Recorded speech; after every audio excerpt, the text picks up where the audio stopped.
So with Barack Obama was put in office for two reasons. One was domestic, one was international. Every president of America is given a domestic mandate and an international mandate. Barack Obama's international mandate was to make Africa and its resources safe again for Western exploitation, in particular through the AFRICOM program of putting United States military bases within African soil, geographically located close to places with high levels of mineral reserve.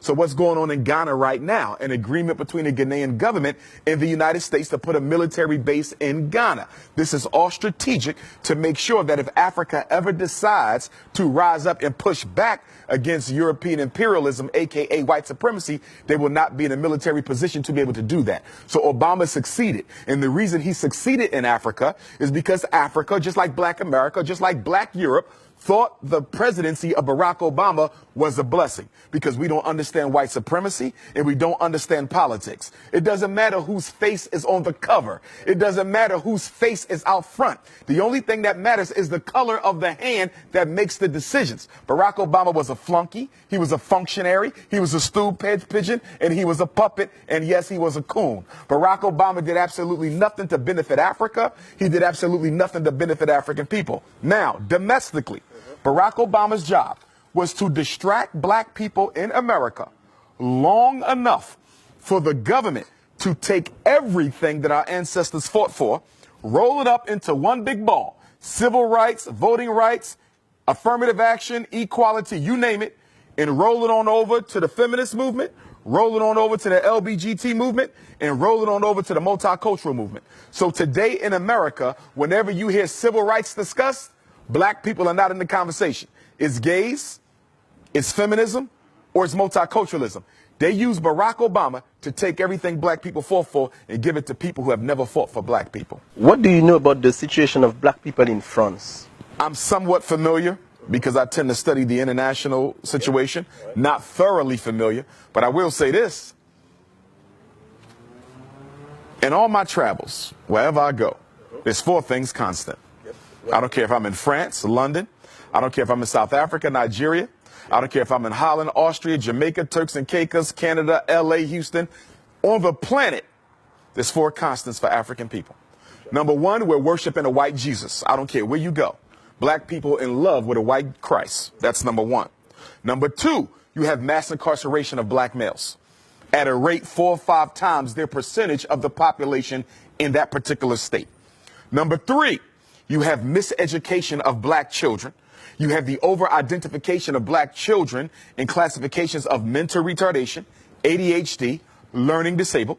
You have record numbers of single Black mothers raising our children on their own, okay?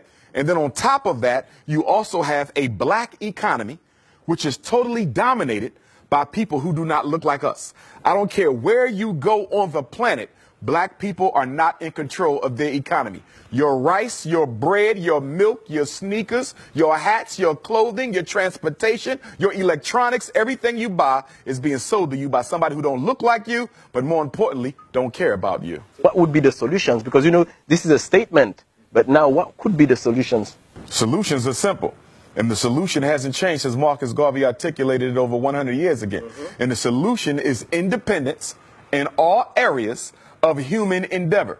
The solution for African people is no different than the solution for Chinese people. The solution for African people is no different than the solution for the French people. It's the same. It's no secret. It's not hidden under a rock. We have to do what everyone else has done, and as build ourselves up independently, economically, educationally, spiritually, socially, politically. We must become a power base, which we are not, as we are today, with all of our doctors, with all of our college-educated folks, with all of our Black capitalistic business owners who are only looking to get rich themselves but do nothing to raise the general economic condition of Black people. We are still a race of dependence. If you live in France, you're dependent on the French government for this and for that. You're dependent on white business to provide your basic needs. America, it's the same thing. Africa, it's the same thing. Wherever we are dependent on the white power structure where we live. There's 4 institutions that you must have in order to be considered an independent community. We don't have them nowhere in space and time at the same time. A hospital to protect African life. A supermarket, okay, for nutrition to preserve African life. Education, to prepare the next generation of African children for the role that they must play in the freedom struggle. And number 4, a bank to finance the building of infrastructure and institutions and organizations and programs where we live. You cannot find those 4 things totally owned by African people anywhere on the face of the earth, but we will call ourselves free. There's 2 types of freedom. There's a F-R-E-E-D-O-M and there's an F-R-E-E-D-U-M-B.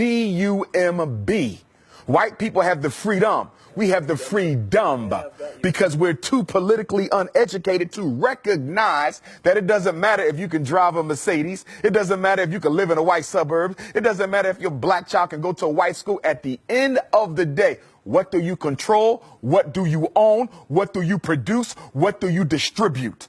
Marcus Garvey said, a race without power and authority is a race without respect. A race that doesn't respect itself automatically forfeits the respect of other people. So you say, where did we begin? 2 things. Education and economics.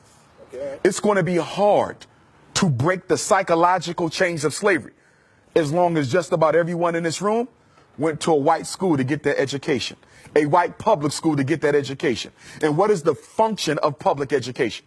Whether it's UK, France, Austria, Germany, USA, it doesn't matter. The purpose of education for African children in a European context is to teach the African child that you are second place and that is where you will always stay. And the only way you can rise above it is if we give you permission to rise above it. The education system's job is to make sure black children never come to believe that they have a right to replace the white boy being in control. That was the next question I was going to ask you, because, you know, when we speak about African Americans, do you think that African Americans are truly and deeply aware of their African roots?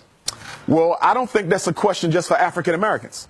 I think that's a question for Africans anywhere. Yeah, of course, but I'm speaking about this because you are from the United States, so of course. Right, but I want to Pan-Africanize the question, though. Okay, all right. So because whether you're dealing with France, whether you're dealing with UK, whether you're dealing with Black America, okay? So globally, yeah. Globally, it's no different. Canada, it's no different. So do you think that Afro-descendants are really aware of their African roots? I think that we are aware of the roots, but we are in denial of the roots, okay? This is why black women spend billions of dollars on perm, weave, blonde hair, green eyes, blue eyes. This is why educated black men, I don't care if they live in Paris, I don't care if they're in Austria, Holland, UK, Canada, US, or South Africa. Educated black men marry outside of their race more than the men of any other race put together because you hate yourself. And the reason